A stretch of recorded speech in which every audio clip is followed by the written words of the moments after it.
નમસ્કાર, જોશી સરના જય શ્રી કૃષ્ણ. આજે આપણે બીએડ સેમેસ્ટર 3 અંતર્ગત જે ગુજરાતી કન્ટેન્ટ છે તેનું પેપર સોલ્યુશન જોવાના છીએ. તો મોડેલ પેપર ગુજરાતી કન્ટેન્ટ, તો કન્ટેન્ટના સંદર્ભમાં જે ઘણી વખત ઘણા વિડીયો ઓછા હશે, પરંતુ તમારું સોલ્યુશન છે જે તમે લખીને મોકલશો તો એ પ્રમાણે આ સોલ્યુશન છે તે અન્યને પણ ઉપયોગી થશે. તો ગુજરાતી કન્ટેન્ટ ઝડપથી જોઈ લઈએ, જેમાં ખાસ કરીને તમને એક નોંધની બાબત કહું કે જ્યારે પેપર લખતા હોય ત્યારે ગુજરાતી કન્ટેન્ટ એટલે કે બીએડ સેમ 3 અંતર્ગત ધોરણ 9નું જે આપણે 12 સુધી એટલે કે 1 થી 12 સુધીના યુનિટ છે અથવા પાઠ કે કવિતા છે તે વાંચવાના હોય છે, અને જેમાં વ્યાકરણ વિભાગનો પણ સમાવેશ છે.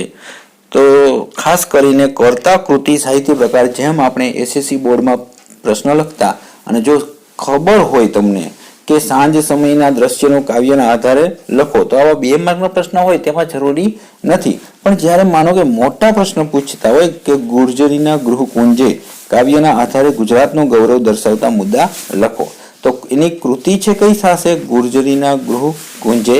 પછી એના કર્તા કોણ છે અને એનો સાહિત્ય પ્રકાર શું છે? આ 3 બાબતો જો હાઇલાઇટ કરવામાં આવે મોટા પ્રશ્નમાં તો સીધી જ કંઈક અસર ઇફેક્ટ અલગ પડે અને પ્રેઝન્ટેશન સારું રહે. તો આ બાબત હતી. ખાસ કરીને હવે એક બીજી બાબત કહી દઉં કે જે તમે પ્રશ્ન લખો તેની સામે તમારો જે ક્રમાંક છે તે તમે જાળવજો અને લખજો. તો ગુજરાતી કન્ટેન્ટ બીએડ સેમ 3 એટલે કે ધોરણ 9નું છે એ પાઠ્યપુસ્તક હોય છે વાંચવાનું. ઝડપથી જોઈ લઈએ. સાંજના સમયનું દ્રશ્ય કાવ્યના આધારે લખો. અમેરિકાના ખેલાડીઓને લેખકે કઈ ચેલેન્જ કરી?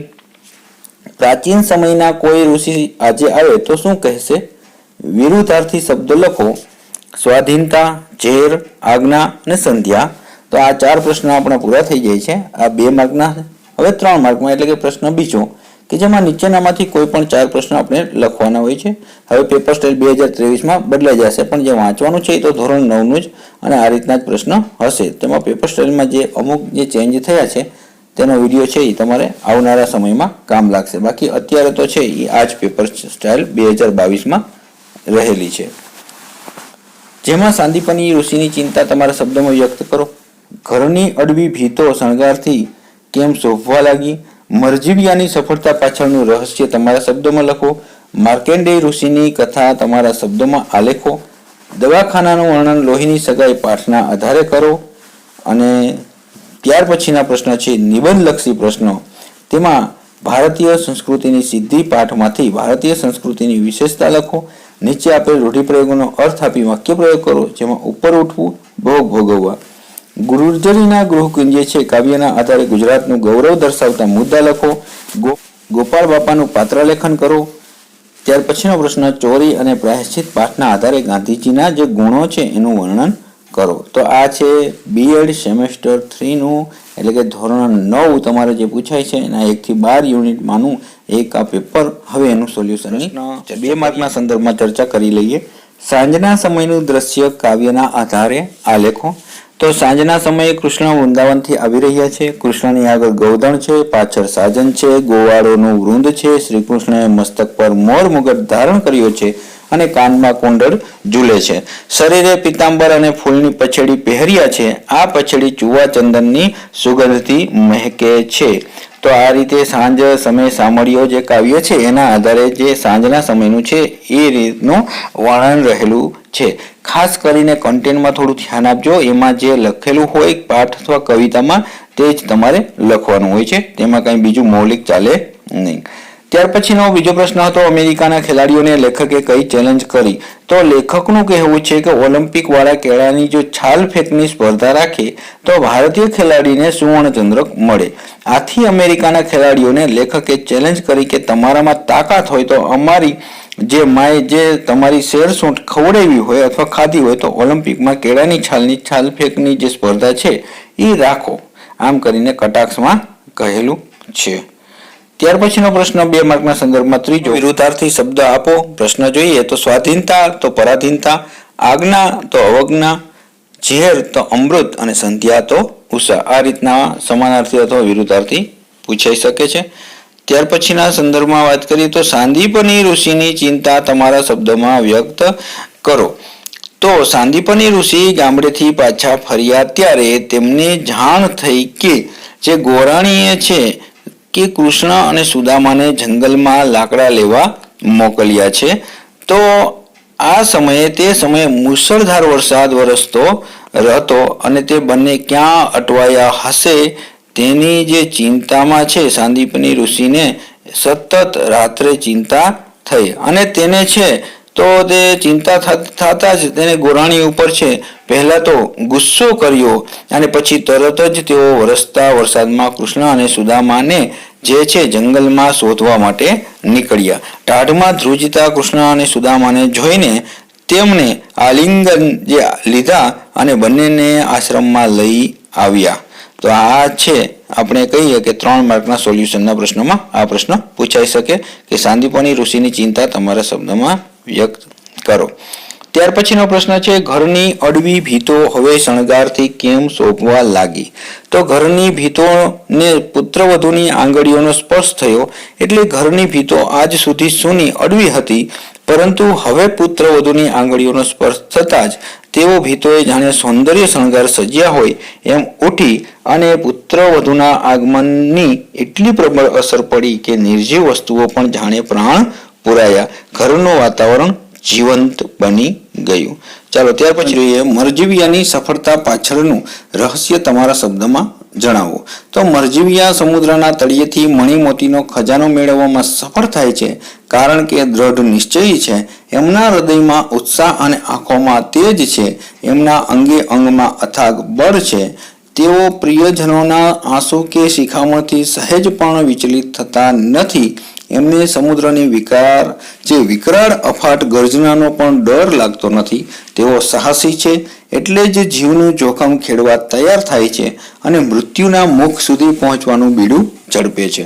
આ સાહસિક મરજીવિયા સમુદ્રના તળિયા ખૂંદી વળે છે અને મણીમોતીનો અમૂલ્ય ખજાનો લઈને બહાર આવે છે. મરજીવિયાની સફળતા પાછળનું રહસ્ય એમનામાં રહેલા ઉમદા ગુણો છે. ત્યાર પછીનો વાત કરીએ તો મોટા પ્રશ્નોમાં પૂછાઈ શકે અને પૂછાયેલા જે એક આ મોડેલ પેપરનો સોલ્યુશનનો માર્કંડેય ઋષિની કથા તમારા શબ્દમાં આલેખો. તો નિબંધલક્ષીમાં પૂછી શકાય કે જે મુર્કુંડુ ઋષિ ને સંતાન ન હતું અથવા માર્કંડેય ઋષિ છે એને સંતાન ન હતું. એમણે તપસ્યા કરીને મહાદેવને પ્રસન્ન કર્યા. મહાદેવે વરદાન તો આપ્યું પણ એમાં વિકલ્પ મૂક્યો કે જેમાં મુર્કુંડ ઋષિ 16 વર્ષ સુધી જીવનાર સદગુણી બાળક પસંદ કરે અથવા તો 100 વર્ષ જીવનાર મૂર્ખ બાળક પસંદ કરે. તો મુર્કુંડુ જે ઋષિ વિસામણમાં પડી ગયા અને તેમણે તેમના ધર્મપત્નીની સલાહ લીધી અને ધર્મપત્નીએ કહ્યું કે સદગુણી બાળક ભલે 16 વર્ષ જીવે પણ એ જે કુલ ઉદ્ધારક થશે. આથી બંનેએ 16 વર્ષ જીવનાર એક સદગુણી બાળક માગી લીધું. એનું નામ માર્કંડેય પાડ્યું અને જે માર્કંડેય જેમ જેમ મોટો થતો જાય છે તેમ મા બાપના ચહેરા પર ગ્લાનિ છવાઈ જાય છે. એક દિવસ 16 વર્ષનો માર્કંડેય પૂજામાં બેઠો હતો ત્યારે યમરાજ તેને લેવા પાડા પર બેસીને આવ્યા. શિવલિંગને ભેટીને બેઠેલા યુવાન માર્કંડેયને અડકવાની યમરાજમાં હિંમત નહોતી. આખરે યમરાજે એના પર પાસો ફેંક્યો. ત્યાં જ શિવલિંગમાંથી સાક્ષાત ત્રિશૂળધારી શિવજી પ્રગટ થયા અને યમરાજે કરેલી દૃષ્ટતા બદલ તેમને ઠપકો આપ્યો. મૃત્યુંજય મહાદેવના દર્શન થતાં જ માર્કંડેય છે એને મનમાં બીક ન રહી અને એને જીવનદાન મળ્યું. ચાલો ત્યાર પછીનો પ્રશ્ન દવાખાનાનું વર્ણન લોહીની સગાઈ પાઠના આધારે કરો. તો દવાખાનામાં મુલાકાતના સમયે વચલા ખંડમાં દર્દીઓ અને એમના સગા સંબંધીઓ છૂટા બેઠા હતા. સ્વજનોએ ઘેરથી તૈયાર કરીને લાવેલું ભોજન દર્દીઓ જમી રહ્યા હતા. પરિચારિકાઓ દર્દીઓ સાથે હસીને વાત કરતી હતી. એક ગાંડી બાઈને પરિચારિકાએ એને ધણીએ લાવેલ ખાવાનું ખાઈ લેવા પ્રેમથી સમજાવ્યું, પણ પેલી ગાંડીએ જે બાઈએ છે એ છણકો કર્યો અને પરિચારિકાએ સહેજ પણ ખીજાયા વગર પાણીનો લોટો લાવી એનું મોં ધોવડાવ્યું. નેપકિનથી એનું મોં લૂછ્યું અને અમૃત કાકીએ જે પરિચારિકા છે એ મંગુ વિશે કેટલી ભલામણો કરી છતાં પણ તેને ધીરજ રાખીને એમના દરેક સૂચનનો સંતોષકારક જવાબ આપ્યો. આમ અમૃત કાકીને દર્દીઓના ખંડમાં જઈને જે જોવાની ઈચ્છા હતી, પણ દવાખાનાના કાયદા પ્રમાણે પરિચારિકા અમૃત કાકીને અંદર જવાની ના પાડે છે. મંગુને પરિચારિકાના હાથમાં સોંપતા અમૃત કાકી છૂટા મોયે રડી પડે છે. ત્યારે ડોક્ટર, મેટ્રન, પરિચારિકાઓના હૈયા ભરાઈ આવે છે, પણ તરત જ પરિચારિકા પોતાના હાથમાંનો રૂમાલ ફરકાવી મંગુને એ રૂમાલ લેવા લલચાવે છે અને મંગુ એની નજીક આવતા જ એનો હાથ પકડી હળવેકથી અંદર લઈ જાય છે. ત્યાર પછીનો પ્રશ્ન છે, ભારતીય સંસ્કૃતિની સિદ્ધિ પાઠમાંથી ભારતીય સંસ્કૃતિની વિશેષતાઓ લખો. તો ભારતીય સંસ્કૃતિની વિશેષતા એ છે કે મનુષ્યને એની પશુતામાંથી માનવતા તરફ આગળ લઈ જાય છે. કારણ કે સંસ્કૃતિ વર્ધન છે. તેની પાસે સુંદર વિચાર વૈભવ અને આધ્યાત્મિક વિચાર સંપદા છે. ભારતીય સંસ્કૃતિએ શબ્દોની એક અખંડ પરંપરા જાળવી રાખી છે. શબ્દ શક્તિ જે અસ્ખલિત પ્રવાહ રૂપે વિકસિત થઈ છે. ભાષાઓ બદલાઈ છે, પણ આપણી જે જ્ઞાન પરંપરા ખંડિત થઈ નથી. અને ભારતીય સંસ્કૃતિ જે સ્થળ, કાળ, ભેદો છતાં પણ એકતાનું દર્શન કરાવ્યું છે. ભારત દેશમાં તુલસીદાસજી, નરસિંહ મહેતા, શંકરદેવ અને માધવદેવ જેવા અનેક ભક્તજનોએ આપણી ભારતીય સંસ્કૃતિને જાળવી છે. જે સંસ્કૃતિ વિભિન્ન ભાષાઓ અને અપાર વિવિધતાવાળા આ ભારત દેશને એક માને છે, એ જ આપણી ભારતીય સંસ્કૃતિની સિદ્ધિ અને વિશેષતા રહેલી છે. ત્યાર પછીનો રૂઢિપ્રયોગનો સાચો અર્થ શોધીને લખો, જેમાં ઉપર ઉઠવું એટલે ચડિયાતા થવું. ચાલો ત્યાર પછી જોઈએ તો ભોગ ભોગવવા એટલે કે ભોગ વિલાસ માણવા. ગુર્જરીના ગૃહ કુંજે કાવ્યના આધારે ગુજરાતનું ગૌરવ દર્શાવતા મુદ્દા લખો. તો નિબંધલક્ષી પ્રશ્નમાં કાવ્યની પ્રથમ પંક્તિ ગુર્જરીના ગૃહ કુંજે અમારું જીવન ગુંજે ગુંજેથી ગુજરાતના ગૌરવની ગાથા શરૂ થાય છે. કવિની જન્મભૂમિ ગુજરાત છે. કવિએ ગુજરાતને સ્વર્ગથી પણ ચડિયાતું કહ્યું છે. ગુજરાતનું સૃષ્ટિ સૌંદર્ય ખરેખર જે મન ભાવન છે અને શિયાળામાં જે સળગતા તાપણા ઠંડીમાં ઉષ્મા આપે છે. વર્ષા ઋતુમાં અથવા વસંત ઋતુમાં કોકિલના ટહુકાથી સૃષ્ટિ ગાજી ઉઠે છે. અષાઢ મહિનામાં વાદળોની ગાજવીજ સંભળાય છે અને કુદરતે ગુજરાતને ખેતરો, ડુંગરો, કોતરો અને નદીઓથી શણગાર્યું છે. કુદરત જાણે પાનેતરમાં શોભી રહ્યું છે. અને ગુજરાત અર્થાત વતનની માયાનો મમતાળુ જે આ સ્પર્શથી જ માનવીને જીવન જીવવાનો સધિયારો આપે છે. આ જ છે ગૌરવવંતી ગુજરાત. ગોપાળ બાપાનું પાત્ર લેખન કરો. તો ગોપાળ બાપા એક નિષ્ઠાવાન, નિડર પુરુષ અને જે એક હોશિયાર, જેમાં સયાજીરાવ ગાયકવાડ સાથે વાતચીત દરમિયાન એમની જે અમાન્ય જે બાબતો રજૂઆત હતી, પણ પોતાના વિચારોને એ નિડરતાથી સયાજીરાવ પાસે રજૂ કરે છે. અને ગોપાળ બાપાએ સયાજીરાવને સૂચન કર્યું કે કોતરની જમીન પર સિંગોડાના મારને રોકી શકાય તો ત્યાં બનારસી, લંગડો કેરી અને ગરીબો માટે અમરફળ જેવા બોરના ઢગલે ઢગલા ઉતરે. એમના આ સૂચનથી એમનું ખેતી વિશે જ્ઞાન અને ગરીબોનું ભલું કરવાની ભાવના દેખાય છે. તમારી પડખેના દીપડા ન રંજાડે તોય ઘણું છે, એમ એમની નિડરતાથી સયાજીરાવને તે પણ કહી દે છે કે પૂજાનો બંદોબસ્ત કરવા સંબંધી જે સયાજીરાવના સૂચનોનો પણ તેઓએ વિનમ્રતાથી અસ્વીકાર કરે છે. તો ત્યાંય એક મૂર્તિને નામે સૌને આશરો મળે તેવું કરજો, એવા સયાજીરાવના સૂચનને સહર્ષ વધાવે પણ છે. ગોપાળ બાપા મૈત્રી ધર્મ પણ સારી રીતે નિભાવી જાણે છે. એમાં ક્યાંક દિલચોરી નહીં, ક્યાંય સ્વાર્થ વૃત્તિ નહીં, ક્યાંય બેવફાઈ નહીં. ગુરુ માંડણ ભગતની આજ્ઞાથી હરિનામનો જ વેપાર કરનાર ગોપાળ બાપા એક નિસ્વાર્થ, પરોપકારી અને સાચા સમાજ સેવક હતા. ત્યાર પછી 5 માર્કમાં જોઈએ તો ચોરી અને પ્રાયશ્ચિત છે એ પાઠના આધારે ગાંધીજીના ગુણોનું વર્ણન કરો. તો ચોરી અને પ્રાયશ્ચિત પાઠના આધારે ગાંધીજીને સૌથી મોટો ગુણ એમની નિર્ભીકતા અને પ્રામાણિકતા છે. તેમને બીડી પીવાની તડપ લાગી, એને કારણે નોકરના ખિસ્સામાંથી પૈસા ચોરવાની ટેવ પડી. એ બાબતનો એમણે નિખાલસપણે એકરાર કર્યો છે. એ વ્યસન છૂટતું નહોતું અને વડીલોની આજ્ઞા વગર કાંઈ થઈ શકે તેમ નહોતું. એના કારણે તેમને આપઘાત કરવાની ઈચ્છા થઈ, પણ આપઘાત કરવો એટલો સહેલો નથી.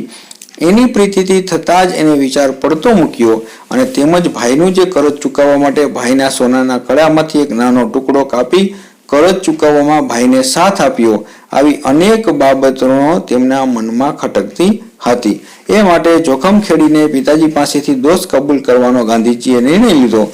એ એમની પ્રાયશ્ચિત કરવાની ઈચ્છા દર્શાવે છે. આ પ્રસંગો ગાંધીજીનો જે સત્ય માટેનો આગ્રહ, અહિંસાની ભાવના તથા દોષોનો જે નિખાલસપણે એકરાર કરવાની નિર્ભીકતા અને પ્રામાણિકતા સૂચવે છે. તો આ હતું જે સ્ટાન્ડર્ડ આપણે કહી શકાય કે 9. તો જે 9 ધોરણમાં BEd સેમેસ્ટર 3 અંતર્ગત કન્ટેન્ટનું પેપર છે તેનું સોલ્યુશન હતું. તો જોશી સરના જય શ્રી કૃષ્ણ. સારું લાગે તો શેર કરજો, સબસ્ક્રાઇબ કરજો. આવજો.